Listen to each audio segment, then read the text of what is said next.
really does. And it's funny how it's like the half year, right? You Derby, and then 6 months later, the Breeders' Cup, and then a little bit of quiet. Just a little bit. Yeah, no, I know. And then, well, I think it's fun when you start getting into the Triple Crown races, and that'll start happening into, January, February, you start getting more serious about it. Check out track stats when you're over at Naira Bets as well. We also have a 10% bonus. Win bet races 1 through 5 at Belmont at the Big A, Aqueduct, or Keeneland. Keeneland's closing day today, 10% bonus. Check out all the info on the Naira Bet site. We have a cross-country pick 5. 3 at Keeneland, including the Bryan Station. For some reason, I always call it the Bryn Station, but I'll get it right now. Really? I always call it the Bryant. Bryant? Oh, I thought it was Bryn. I don't know. Whatever. Yeah, we're both wrong. Anyway, it's a turf race at Keeneland. What else do we have? Shows. Nothing could go wrong here. 12:30 to 12 to 2 on FS2, 2 to 3:30 on 1, and 3:30 to 5:30 on 2, and then 7:30 to 11 on FS1. Acacia's realizing everybody's dream. She's getting to spend her birthday at the Meadowlands. I know, lucky her. That's a dream, a dream. I've never done that because if my birthday was in the fall, I would have probably spent many birthdays there when I used to go. There were harness meets where I probably went to 80% of the races there. Yeah. Racing, my many fond memories of the Meadowlands when I first moved to New York, and you work. Mm-hmm. It was the opportunity to play. You go there at night. And it was a tough one for me to turn down, believe it or not. Anyhow, race number 1, we'll take a look at Rookie Card's last race. And I think there's a couple of things going on, obviously, in this race. You have some interesting-looking firsters, and you've got a horse that's now had 2 chances to win. And I'm not going to hold either one against him that much. Comes a time who I think is in the street sense at Churchill today, or Churchill tomorrow. I believe he's in that race against the maiden of the Godolphins, Belmont. It's going to be very tough to beat. The horse that runs second here. But don't you start to get the feeling when they've had the 2 chances, good races or not, that maybe you just feel like somebody else is going to show up, and you wonder if they're going to have any more upside. And I don't love the fact that he ran a little bit slower than he ran the time before that, not a significantly slower. I don't know. I don't trust this horse. No, and looking at that first race, you look at the next one, and okay, that first race has been so productive. Tip Top Thomas coming back to run a solid second in the Champagne to Chancer McPatrick. Waden came back to win.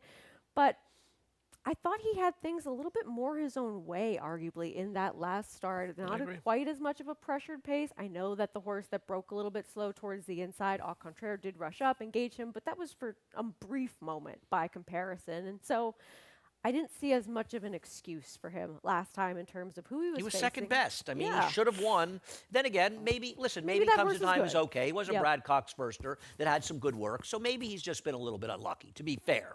And he's still running figures in the 80s. There are a couple sexy Chad Brown first-time starters in here, one for Coolmore and one for Peter Brandt. You've gone to Treaty of Rome, who I put second. Yeah, this one has the full sibling, Donna Veloce, who ran very well first time out as a 2-year-old, got that 91 Beyer speed figure in California, and then ran a solid second to British Idiom in that year's Breeders' Cup Juvenile Fillies. Well, wait a second. Did anybody really run a solid second to British Idiom at any point in her career? Anybody in that race? Finishing second. Of anybody in that race, by comparison? I didn't want to be too harsh, but it is one of the worst Breeders' Cup Juvenile Fillies we've ever run. You can't say there's been a lot of super strong ones over the second dam, though, actually won the Breeders' Cup Juvenile Fillies, right? Cash Run. She was pretty good. She was a paddle horse. Look, I mean, this one just seems to make some sense as far as having that dam side precocity, and he was the alternative that I wanted if I wasn't going to take Rookie Card on top, who's just a little exposed as of now. Yeah, I mean, Graffiti Rider has kind of a better pedigree in the sense that it's a foal to the only foal that ran, and that horse was okay. I didn't write the horse's name down, but it didn't really run around here. I think it ran at Parks a lot in different races, but ran like 90 Beyers. Second out with an 80. And Paid Up Subscriber was a very, very good horse, originally a Klarovich horse that was sold. Al Stahl had her, and then did she finish second at Songbird? She did, and arguably should have beaten her in the Phipps, I think. She had a sort of lousy inside trip that day. I'd forgotten about that. And she won her last race, and the Shoe V in a 3-horse field by like 30 lengths, and unfortunately got injured. I have, I'm curious about them as well. I put Etlal on top in here. Listen, it's the old, the horse took money first time. there's always a reason. Sure. Now, listen, sometimes those reasons turn out to be, flawed. But I do think there's an argument that, especially in the later stages of the race, you did not want to be on the rail on September 28th in the slop at Churchill. And this horse dove right down to the rail as they came into the stretch when she was in a contending, or he was in a contending position. And you know what? I want to give another chance at a price because, like you, I'm looking for an alternative, and I didn't want to take a firster, so I took this horse. Yeah, and of course, this one pedigree traces back to close hatches. So second dam is close hatches, yep, right? Yep. So the dams that have to. That was an interesting looking race, and my new favorite horse, Terrapin Station, which, as everyone knows, is a famous Grateful Dead song, one of the greatest Grateful Dead songs of all. And of course, he's running tonight, so those people, I think it would be poetic justice if he was able to win with Phil Lesh passing away yesterday. Race number 2 at 1.16 in the turf. Let's take a look at Roagna and Summer Swirl in the stretch last time. You're not going to be able to see a lot of it. I feel like Roagna, he's the number 4 horse in the blue on the rail. If Junior had been able to angle out and get a clean run, sort of right in here, you see him turning the head, he wants to get out, I think he might have won this race. And I think having an alter course back towards the inside sort of killed his momentum a little bit. Both of these horses are dangerous. Neither one of them did so much for me, though, that I wanted to pick them on top. I just think they're sort of okay. And Summer Whirl always takes a lot of money. Yep. They've had their chances. Yep. They don't have any speed, and they both kind of scare me a little bit. She just saved so much ground last time and I then agree. stall out. I mean, but it was a race that was dominated in front. It to was. be fair, nobody made up any significant ground. These two did the most running in it. But I agree, they're kind of plotter types, and they both you could say that Roagna might have won with a perfect trip. sure. You know what I mean? Well, lots of horses might have won with a perfect trip. Well, I mean, I just say you have to be She careful did with have to trouble. change her You track. ask yourself, how much would I like a horse that's 2-to-1 morning line? Sure. Knowing, let's say the horse lost by a head, it could still be in the condition. You say, well, the horse got a perfect trip to do it, but it was a pace race that held together. Yeah. Tours Jeté, liking horses off of gold rail trips and bad races. This is, I've tried to make them too, but this is too slow. Yeah, I mean, I almost. almost picked Aunt Yola on top when I first looked at this race because it seemed as though we had similar thoughts on Summer Whirl and Roagna as far as horses that they could win, but they don't do much I for have me. a thing with Aunt Yola. I Okay, actually well- think she's okay, and I don't see why she can't go longer, so I'm kind of hoping. She didn't run that badly at 7 on the dirt, and I'm kind of hoping she gets loose as a new face in here, so I get it. Tours Jeté, you're strictly going on Bill Morey's good numbers off the claim. Well, I think that it's fair to say that originally Horacio de Paz had some intentions with this horse that were better than a $40,000 maiden claiming race. Well, yes. And that it might have been circumstantial because of weather that he did not get this horse on the turf sooner. Yes and no. Well, yeah, because we run turf racing later earlier in the year. You're going to run in the $500,000 Stallion Series when you have a New York bred with Stallion. You're just going to run in that race. I don't think that's an indication Horacio She wasn't always thought, put in for a tag. Well, Going back to her dirt races as a 2-year-old. well, she has more turf pedigree. Why would you run on a tag until he did it when he did it before. Yeah. I don't know. I think he thought a little more of her at one point, and then maybe it's like, well, it's been over a year. What are we going to do with this horse who hasn't been able to actually get onto the grass? How much do you think he thought of her after she ran the 35 Beyer in her debut? Horacio's a little bit slow. I mean, to be fair, No, he's kind of a dummy. respect him but very I much. love Come on. Horacio. That's why I'm making fun of him. But It's your love I'm language, not really teasing people. sure. I don't know. I mean, the problem is her last race. I'm not complaining. I bet her. Yeah, She could had not things have gotten a totally better her own way. trip. I mean, No, I it don't was a disagree with that. gift. It was. A total gift. That's fair. When you look at Bill Morey's numbers, first off the claim on turf, They're great. yes, they're fantastic. I agree. 100% in the money, They're great. 50% winners, positive ROI of 540. I struggled with this horse when she was entered, either got reined off or scratched 2-3 weeks ago. Yeah. And I struggled with all of that when she had an inside post. Right. Now she has an outside post, and air can't sell. I just know that she can get the distance. I wasn't sure if Aunt Yola could. Yeah, That's all. I get the draw of her. I get it. I'm just not sure she's much. But I Questions do. answered. Listen, the Bill Morey angle, I see it too. I mean, I took a long look at it. I mean, you're not the only one. Yeah. I see where you're going. I just don't know if this is the right opportunity. With the Yep. 6 scratched Unbridled Bomber in the next race, it kind of changed things in race sad. 3. And, I don't have a big opinion in this race. My opinion is I cannot pick Black Rain. I scratched it as my second choice. He was so bad last time out. Yep. So unbelievably bad. Digital Ops, Yep. he also was bad. I just can't take these horses, and at least the Atras barn has gotten a little bit hot. Their horses have been running well, and you know what? I'll give him an excuse first time for Rob in a sloppy sealed track, and I just, honestly, this is like a battle of attrition for me. I can't pick, and Yep. I mean, I would love to not pick Black Rain, but looking back at his last race where he was so incredibly awful, it seemed as though he really just stopped heading into the turn and stopped more abruptly than a horse like Digital Ops, who that race, the pace held together a little bit more. So I didn't see quite as much of an excuse for him because Mama's Gold was up close. Pentathlon wasn't far away. Rocketeer was up close, though, in the Black Rain race. And frankly, I mean, I But know he was a runoff. but it doesn't matter. He was up close. I know what you're saying, but it's not.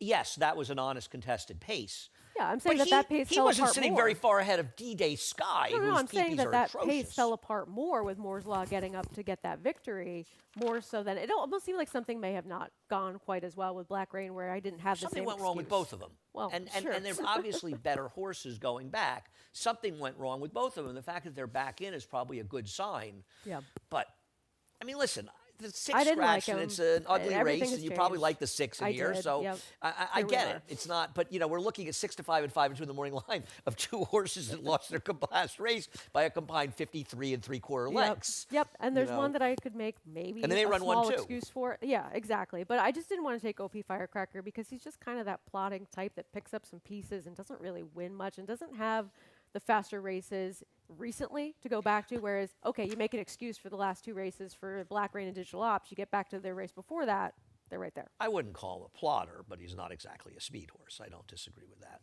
Listen, I don't love him. I don't know. love anybody in here. You This can't. is a Yeah. very, if you love somebody in here and you're right, tip of the hat to you, Congratulations. right? Yeah. Race number 4, we'll take a look at the horse you have on top. Joker on Fire first in here, and I'm just smarting from the last win and felt like that was the day for him to win. Yeah, I mean, looking at that race where he did finish a close second to Super Swift, where he's beating up on a couple of horses that were probably intended for the turf, maybe you could argue that that move up in terms of his numbers was because of the surface as well as the kind of competition that he Well, was he had facing. excuses in his races, Sarah. But I don't think that's it's that why I don't shocking want to he's- hold it yeah. against him too much. I think it's a possibility, but I wanted to give him a chance at what's going to be a much better price today in all likelihood in comparison to the second choice that he's been in his first 3 starts, because I agree, there was some productivity out of his first 2 races. We saw 3Bs improve out of that first race with Under Whose Radar to win. We saw Sacrosanct, who won his second race, return to win the Bertram F. Bongard, and I felt as though he was one that it might not be just a circumstantial weather surface where he was able to improve last time out, and he has speed. Okay, he's going to be a bigger price if firsters get bet, primarily the 3 and 4. He's 8 to 1 on the line. Yeah, I don't understand how David can make the 1 4 to 1 and Joker on Fire 8 to 1. They both ran 64 buyers last time. They both ran second. I don't understand. One's less exposed. Doesn't matter. I mean, I'm gonna be very surprised if he's the 8 to 1 he is in the line. And if he is, I handicapped the race badly, which I may have done already, because I didn't particularly love him here. And maybe that That's David fair. would say, well, you don't love him. Maybe a lot of people won't love him. But I don't know. He ran the same 64 buyers the one. The thing with the 1, and we'll show the beginning of his last race to start and pan this pan out and pan. This horse did not break in here. He stumbles to the start. And he kind of stumbled a bit forward, but it was bad enough, and he just took off right from there, and he lost a man in finance who, Man of Finance didn't could we be expect to see him in the Sleepy Hollow? I think so. And he's not in the Sleepy Hollow. Yeah. I didn't think this stumble was that bad. It wasn't, it was bad enough to shake him up. Obviously, it was forward, so it didn't clearly take him out got of the him race. jazzed up. Maybe, I don't know, maybe he's just a rocket But ship, maybe he this was horse. already going to go. Right. He's breaking from the rail again. I didn't really see this stumble as something that impeded his forward momentum. It So didn't. I didn't want to use it as this.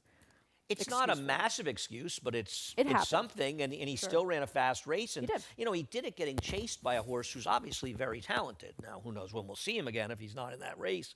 And the question is about the firsters, volatile situation. Manny Pope, $75,000. Has she ever spent that little for a horse?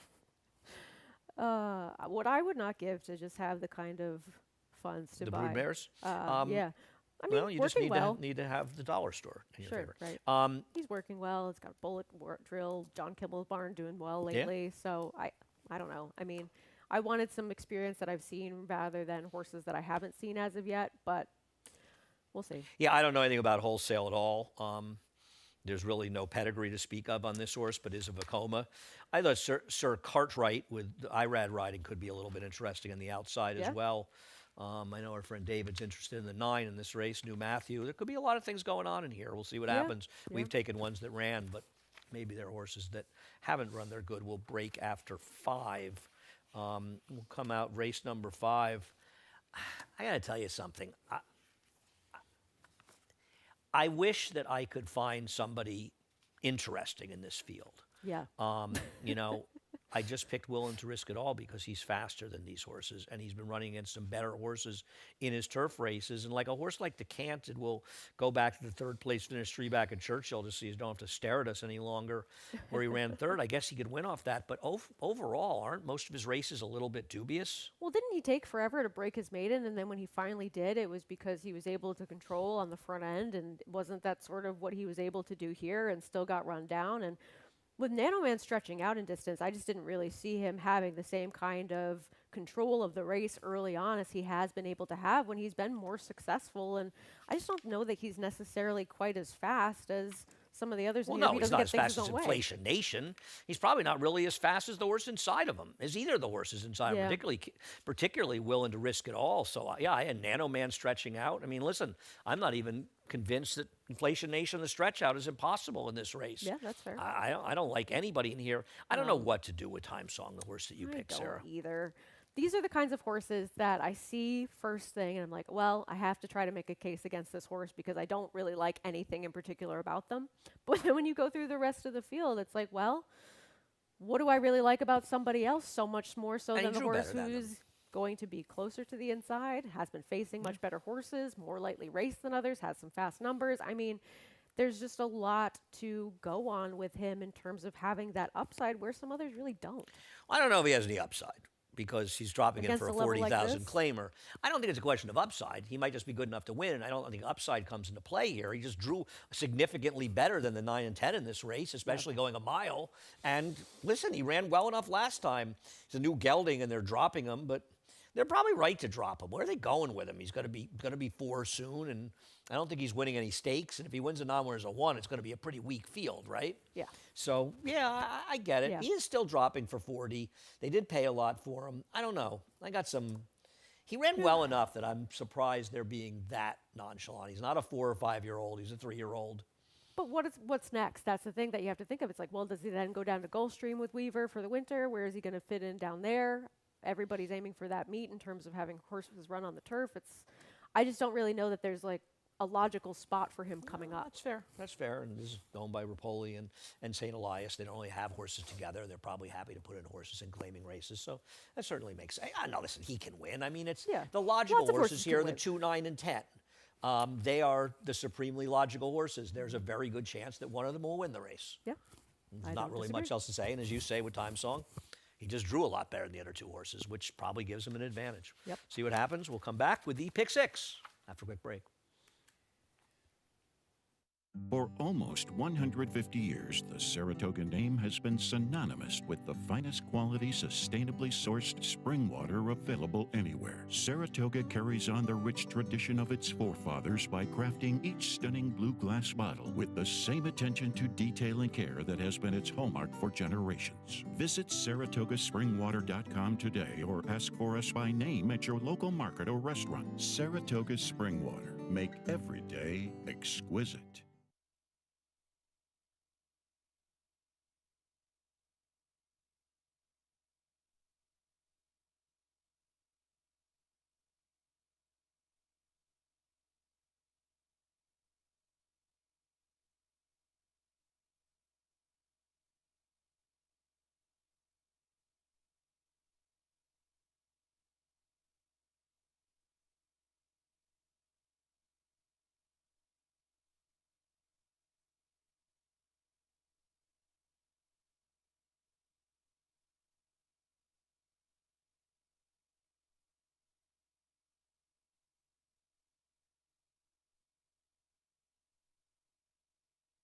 Welcome back to Talking Horses. Sarah Bodway and Andy Serling, a couple of important scratches coming out. Hard Circle had run so well in that race down at Kentucky Downs comes out. I think Capricious Outcome had a minor issue this morning and unfortunately had to scratch as well.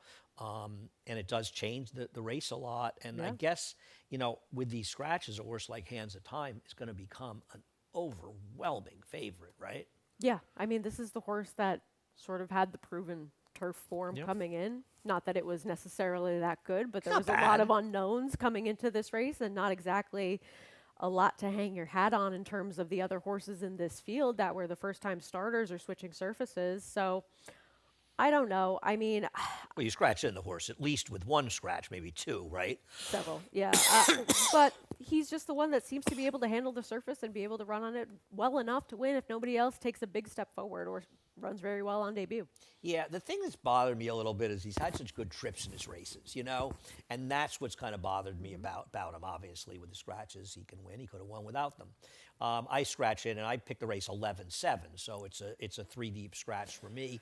Yep.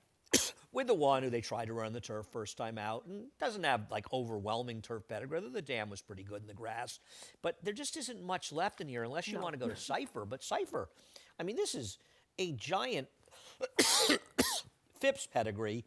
In fact, this is a half to that horse that ran second to the horse that won the stake, Mystifying, who probably should have won on closing day at Saratoga. Yeah. So there is plenty of turf pedigree. But yet they sold this one and they keep most of them. So I thought, no, doesn't matter. They don't keep most of them. They sell the colts. Okay. They sell the colts and keep the fillies. Got it. So okay. I know what you're saying, but yeah, listen. Makes sense. But anyway, when you look at Todd Pletcher, when he's starting these horses, 2-year-old first-time starters, turf routes at Naira, stats aren't good. No. He's 3 for 59 over the past 5 years. In fairness, this one is really turf met. Yes. You know what I mean? So And I who agree else with is you. there His in numbers here? are awful. But isn't this horse going to be the second choice now? Yeah, I'm not, singing his praises, and neither Yeah, are you. yeah, You know, yeah. I scratched it from my 4th choice to my 2nd choice. Yeah. I'm just saying that at least with this one, this is a turf met horse. Yes. Whereas I think a lot of the ones, the reason that Todd's stats are lousy in the turf is that he's running them because they're just not showing him anything. And you take a look at. He's Or had for 2 distance. good 2-year-old turf horses, both of them unlucky in stakes, second to Chad Brown in both. Mm-hmm. I think one's in the Breeders' Cup, one got beaten a dirty no. One of them's in the Breeders' Cup, one isn't the one. He ran those horses on the dirt, and they're turf horses first. So this is an indication this one might be, and there ain't much left in this race. Yep. I mean, maybe the other Chad Brown can run. I have no idea. Carl Keegan, part owner of this horse. Carl's a little before your time, but Carl, who was involved in Bloodstock down in Kentucky, and Carl, we know, many of us are friends with Carl from his days working at Naira, actually. Good guy, Carl, so I'm glad to see his name in there and sort of root for him to do well regardless. Race number 7, the first of 3 stakes, the Bold Ruler. So I'll start with Scotland. I don't love him, Sarah. I don't know what to do with him. This was a breakout race. Obviously, he either got sick or he had a minor issue of some kind because he didn't work after this race and he missed the Forego. This essentially was a prep for the Forego. But he did run fast, and he's run fast figures before, albeit mostly going longer. But it's not like it comes out of nowhere. This horse ran a 94 Bayern in his 2nd start at 7 furlongs. Then he caught a sloppy sealed track, hadn't had the race, etc. Drew well on the outside. I guess some may say a 6 furlongs too short for him. I don't worry about those things as much as others for better or worse. Maybe for worse. I mean, I don't know what to do with him either. He has the numbers, and then we don't necessarily see them backed up. He's missed a little time. I don't really blame him for anything about his performance in his last start because it was a wet track, cutting back in distance. Mufasa is probably okay at least heading into the Breeders' Cup. So I don't know, but I don't necessarily think that 6 furlongs is his best distance. That's probably fair. It's unlikely. You never know until they run him. Yeah, not that he can't do it, but I don't think it's his best, and it might be better for some of the others in this Though, field. oddly, there was a lot of talk that Elite Power wasn't going to be efficient at 6 furlongs and might need 7 or more. And as it turned out, that was as inaccurate as things could be. I get what you're saying, but you don't know until you try. And he certainly doesn't look like a horse. But did Elite Power look like a horse that would flourish at 6 furlongs? Not necessarily, but Elite Power is a little bit more consistent, wasn't he? Well, going into the race, he didn't have the credentials that Scotland had from his earlier starts. I mean, so, I'm just saying you don't really know until you've tried. You have Top Gunner on top. We'll take a look at his last race at Parks. If you can see it, it was run in the dark. Yeah, now he gets a little bit of daylight to run it. Look, I know that he took that big step forward when switching to the Brad Cox barn, but this is a barn that's been going extremely well, especially here this meet. It's not as though he had never run fast races before in the past. I like that he was somewhat contentious early in this race, and he's a little bit more tactical than I think some of the other horses are in this field. And when you look at who may or may not be a part of the pace, I think that he's the one that can adapt the most to whatever's happening in front of him. He can be forward in here for sure. Absolutely. He was forward in that race a couple starts back when he won for the Canterbury. Well, he was forward in this race. Yeah. That ride, I thought, by Flavien was one of the best rides of the year, and it's a race that everybody missed because it was dark. In the dark, yes, that was a big factor. And also it was run after the Pennsylvania Derby, and nobody's really thinking about it because it seems so clear to me that Flavien realized I cannot get caught out in the sixth path. And you need to be towards the inside of this racetrack, and I'm in sort of no man's land out here. And he did one hell of a job getting this horse over into good position, down towards the inside. That was in the dark, no less. A super ride by him, and a very well thought out ride. It was, and I think that we saw towards the end of that card, you really want to be forward and you really want to be towards the inside. And I think that's why you saw a lot of those horses that weren't necessarily pace types really wanting to get that position because they knew that that's where you needed to be for success. That was a brilliant ride by him. Obviously, he was off the claim for Brad Cox. He ran well. Whether or not he runs again, I don't know. I wouldn't want him at 8-5, but I don't disagree with you. Let's take a look at Little Vic last time. Speaking of good rides, this was a great ride by Irad. This was as determined to be in front as I have ever seen Irad ride. And not at all intimidated by the loose horse in this race, while some had to maybe alter their plans to avoid any sort of crossing paths with that one. Irad seemed fine just on Little Vic. He was able to allow that loose horse to pass by him without a problem, then angled out to make sure that he had that clear room and sort of engaged the horses that were coming from the outside. And this horse is good when he's at the top of his game. I just don't really know what that is sometimes because I don't necessarily know if he's going to have as good of a setup in here as he did last time out. Well, I think, right. Kendrick will probably be aggressive with him. I don't know. You're not at all scared of the 5? When he's had those big wins as of late, he's been able to be forward or on the lead. And when he hasn't run as well, he's been further behind. Well, why won't he be forward here? Well, isn't Little Vic faster than him? Can't Top Gunner be forward? They're Won't not Scotland that fast, be those stalking horses. I mean, you look at the pace projector, and he's right on top of the pace, so I'm not so sure about that. I worry if he's quite fast enough and quite good enough. Well, I mean, you're also talking about the 2 races he wasn't near. He was running as federal judge and Skelly.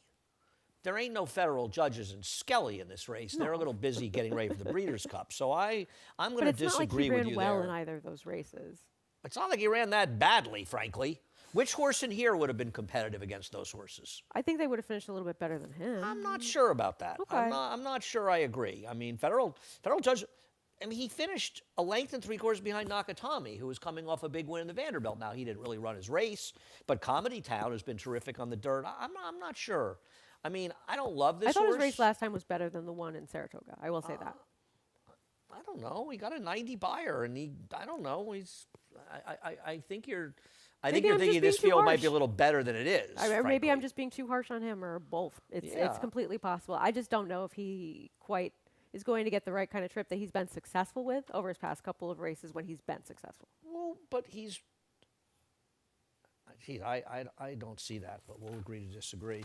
By the way, the Mother Goose is falling apart rapidly. We better run the first race, because not only did Call Another Play and then Just Music came out, but I just got a text that Life Talk is scratched out of there as well. So now it's a 5-horse field. Okay. And we've lost, instead of 2 long shots, we've lost a major player in Life Talk coming out of that race. Well, so that's important Eddie, news. I believe that she's come out. If you can fix our picks.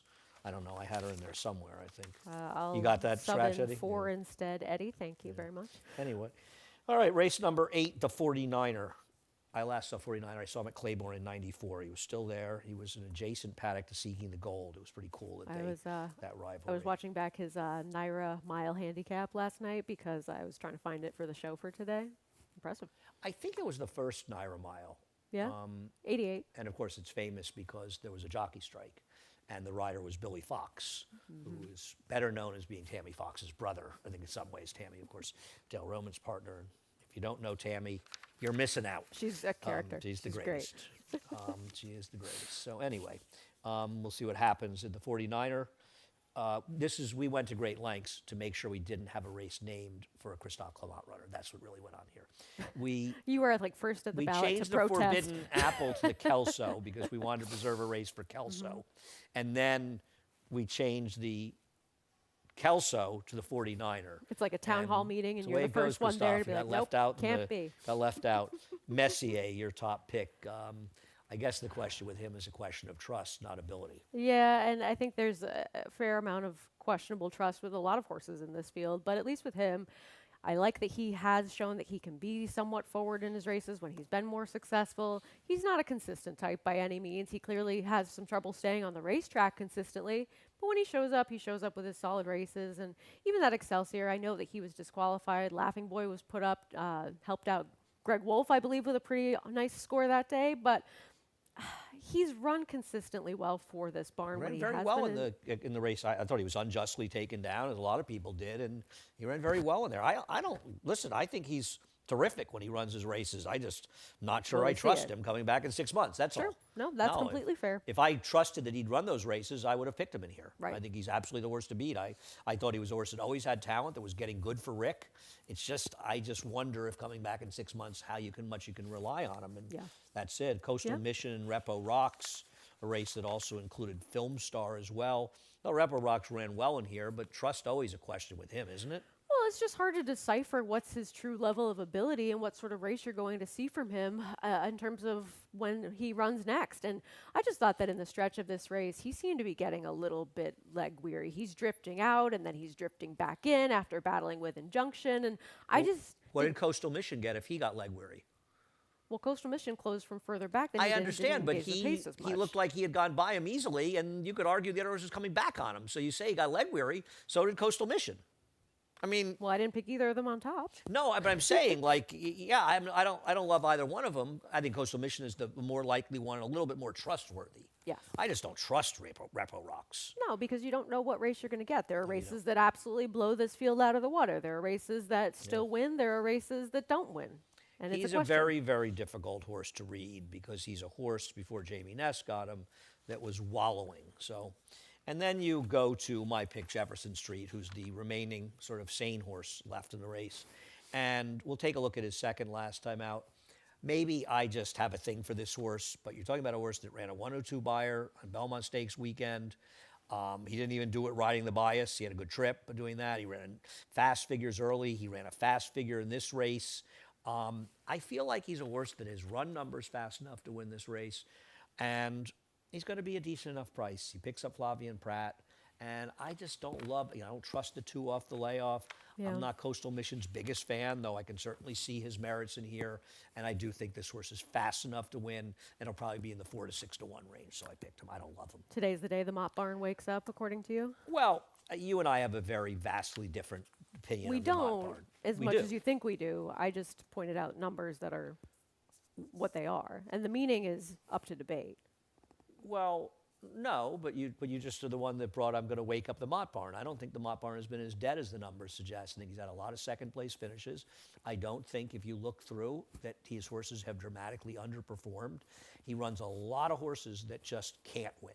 And one thing about Bill, he ain't afraid to lose. And unlike a lot of other barns, he runs his horses, and they're bad maidens that he's running. He's running in turf. He's running 2 horses in turf maiden races that both aren't very good. And he's just running a lot of horses that just aren't very good, and I don't see where he's been underachieving. I think he's just had a little bit of bad luck, and I'll tell you something. Those things have a way of turning around in a big way, and I'm not going to not pick a horse of his. It just happens I like a few of his horses on today's card. Race number 9. We'll start out by looking at Irish Prophet, because we love these Neil Drysdale horses shipping in. And Neil does have success when he has horses here. Generally, I don't know about you, I have found over time that the California turf horses are inferior to our horses. They'll come here with figures that make them competitive, and they won't run them here. So while he's been okay out there, I'm going to let this horse beat me, Sarah. Yeah, I ended up including this one a little bit further down. I thought that he had a pretty solid trip in this race that we're taking a look at, able to save some ground in there. I think that sometimes we look at the California races and we see that the earlier fractions are a little bit quicker than what we're accustomed to here. And so we start thinking maybe they are a little bit faster, but I don't know that that's necessarily true either. I agree He's with not coming you. out of fast-paced races, though. No, but I think sometimes when you look at the sprinters, especially and just in general overall, but with him, I don't know. I think that his races fit here, but I don't necessarily want him at a middling price. What did I miss on Dracone? I think his form's a little bit dirtied up in terms of his last couple of efforts, and he did have that long layoff to contend with in the last start, and we've seen that be a race that's been productive moving forwards. I don't think that was that bad of a field. Bring Me a Check ran okay in his next start, and I think he had some excuses with being caught very wide and being much further back than he's most effective at in those last couple of races following his win at Saratoga, because he really stumbled forward at the start in that race at Keeneland. He was last. That race had a pace that held together. He had to go super wide around the turn. He had absolutely no shot to be competitive in that spot. And then it was sort of a similar wide trip at Fairgrounds. Then he was off for a time, comes back. I thought he ran okay enough to show maybe he still has some of that life left in him that he did last year. When with those Robertino races. Diodoro had him? Well, When he was in the midst of a hot streak in Saratoga and he was in a race with a slow pace that held together? Well, now he's with Mike Maker, and I thought he ran well last time for that barn off the layoff. And Really? You think his last race makes him competitive here? I think that with another small step forward, yes. I don't think he wants to really come from that I'm far sure back. he's a huge price. I didn't see him, but it wouldn't be your first horse I didn't see that would win. So good luck. I don't get it, but okay. We'll see what happens. Listen, it's not an easy race. No, there's a lot I going tried on. to make dude in Colorado, and I hate to be, I'm split done with hairs him. this much, but he's had pretty fortunate trips in general. And, on the other hand, Peros, who beats him in this race, this is two back. Peros is okay. I mean, he won another race at Keeneland. I know he's had a lot of good trips, but he's gotten very, very good. I worry a little bit, honestly, about getting the mile and 16th with him. I Yeah. worry is the distance, any added distance ain't his friend. No, I've given him opportunities a couple of times, and it hasn't panned out, and I'm kind of all set, especially at what's now going to be a pretty short price. And You think he'll be that short in here? What's his 7-2 morning line. He's not going to be the 9-1 or 7-1 he was in his last two. Right. So It's not that it's a funny race because you feel like it should be tougher than it is. I don't Yeah. know what's happened to Ocean Atlantique. Speed he doesn't seem to have anymore. With Tidal Forces, this is a horse that does not want to run inside of horses, which is why he ran badly 2 races back. I probably wish he hadn't run 9 days ago in a sprint, though he actually ran pretty well, relatively speaking, in that race. I think if he can run back, and this is a big if, obviously, and you don't disagree, you've got him second, the Taking Candy race, he's going to be very tough to beat in here. Absolutely. And I can make an excuse for his race 2 back, and 6 is probably not his cup of tea. So I sort of... Before that, he's got some races that were a little bit more consistent. Yeah, no, for but he's sure. not a horse that wants to be... Right, he's run other good races. Yeah. His good race, I think, will beat this field. Yep. I don't trust he'll do it, and he's the favorite. I looked at Magical Ways a lot. My did problem with too. Magical Ways is I feel as though he's a horse, while not impossible, and I have second, is a little bit dressed up by being in turf races and bunching towards the end, which make his figures look better. But at 8-1, I think he's very usable. Yeah, I mean, I think that he has run respectably well, but he hasn't run so much better than anybody else. I mean, this is kind of that blanket field It's a hard race. where, The one thing to say about the one, Sarah, is at least you know with a lot of confidence he's going to be in front. yes, And that's a little bit enticing, but maybe it's a sucker's play. but maybe not at the Yeah, wire. maybe it's that that juicy piece of fruit you bite into and turns out it's rotten on the inside because he does feel like he could get a little bit leg weary. Yeah. Race number 10, the Mother Goose, which we mentioned. Eddie, I assume you picked up. We don't have to show the life talk. If you'd like to, we can, but we're not going to. Eddie's going to watch it on his own later. I mean, I think you lost a big player in her because she really did run well last time out.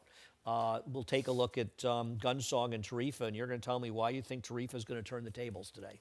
Well, if we look at the way Parks was playing around this time, we talked about the race that was last on this card and how you sort of wanted to be more towards the inside, saving ground and up close.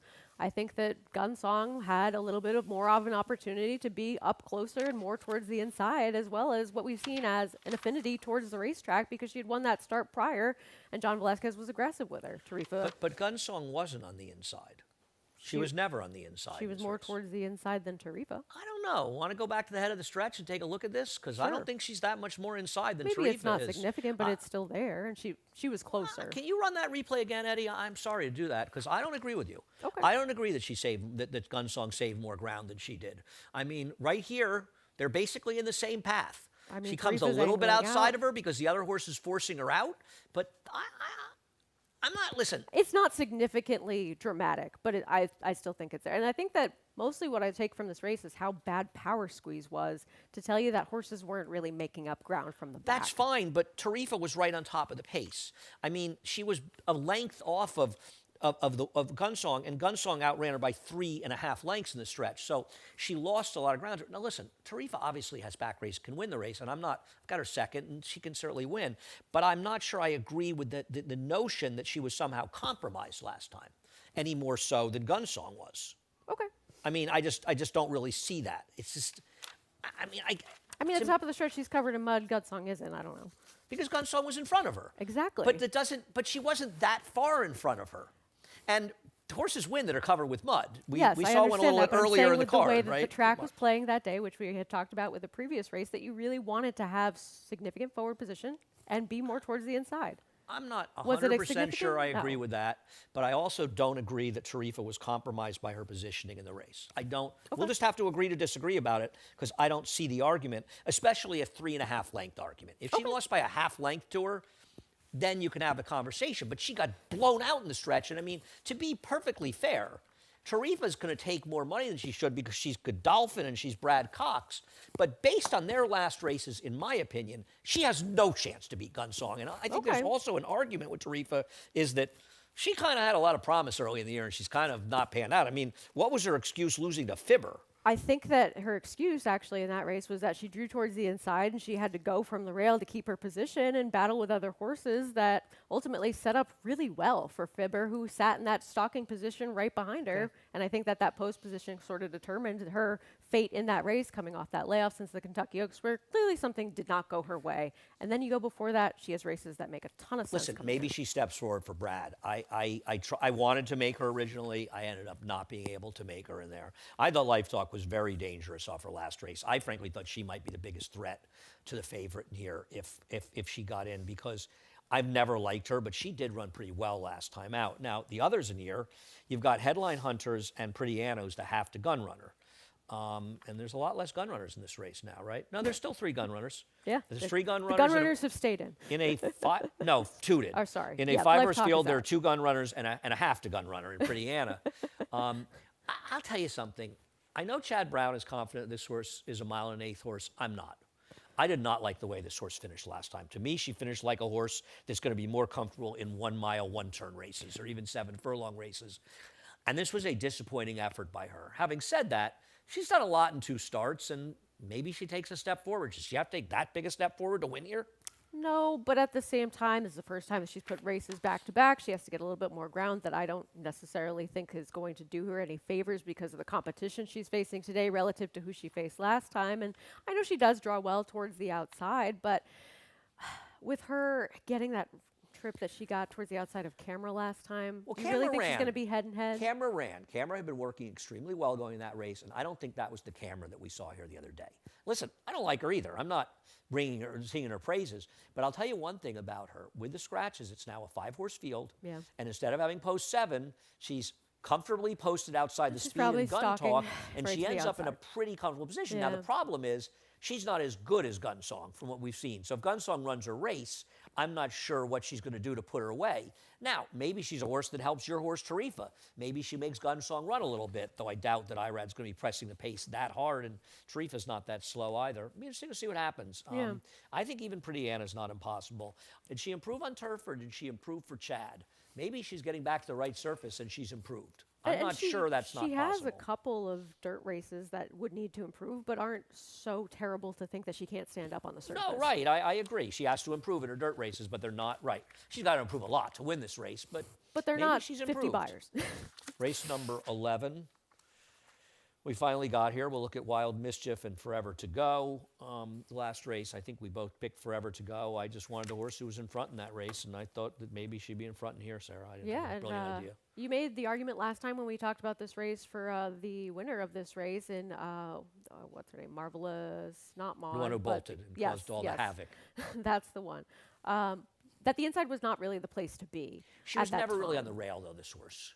No, but she was forward for the early part of this race. She was towards the inside, and I know that the eventual winner did come up towards the inside of her, but now she's the speed again. She draws in the middle of the racetrack in here. I think that if she was against the track at all in any way in that race, with who else is left in here, she just makes a lot of sense. I agree. I mean, to me, like you, I liked her. I mean, we saw this race similarly. Yep. We like her out of whether we're right or wrong. We saw it the same. We feel as though she's the one you want out of that race. And then we'll look at Disco Star running second. Anna School, who disappointed, but she didn't run a lower buyer in that race up at Woodbine, whatever buyers in those Woodbine races mean. I thought she ran very well in this race, and I wonder if in her having more experience, if she can be a little closer today, Sarah. I thought she made a big move in this race. She made a wide sweeping move. The winner had the opportunity to save more ground and be more forward. And she's better. She was never giving up. She was charging at her towards the end. I can forgive a race on dirt that she didn't even run that badly in last time, finishing second again. I mean, I just think that she now draws so much more favorably than she did in that turf race, and I don't think she has to be that far back either. I think that she could have a little bit more forward position than that last turf race. They usually do with some racing, but we'll see. We've got the speed and the closer and the horses we like. See what happens. The 11, Sarah. Thank you so much. Excuse me. Thank you for watching. Head over to Naira Bets. It's the final thank you. Use the promo code CUP25, There'll be no more. and we will match the $200 initial deposit and give you a $25 bet. So we've got track stats. Check them out as well in Naira Bets. We have a 10% win bonus, first 5 races here and Keeneland. Check out all the info at nairabets.com. We have a cross-country Big 5, 3 at Keeneland, 2 here, 2 stakes there, 2 stakes here. And not last. Nothing go wrong here. 12-2 on FS2, 2 to 3:30 in FS1, 3:30 to 5:30 in FS2, and then the Acacia Clement birthday show, 7:30 to 11. Actually. It's a big. There better be a big celebration in the Meadowlands. Big races there, and a big night as well. So that'll be 7:30 to 11 on FS1. We are done. Thank you again. Thank you, Chris Griffin. He's up next. The reprise, the scratch and changes. Have a great day.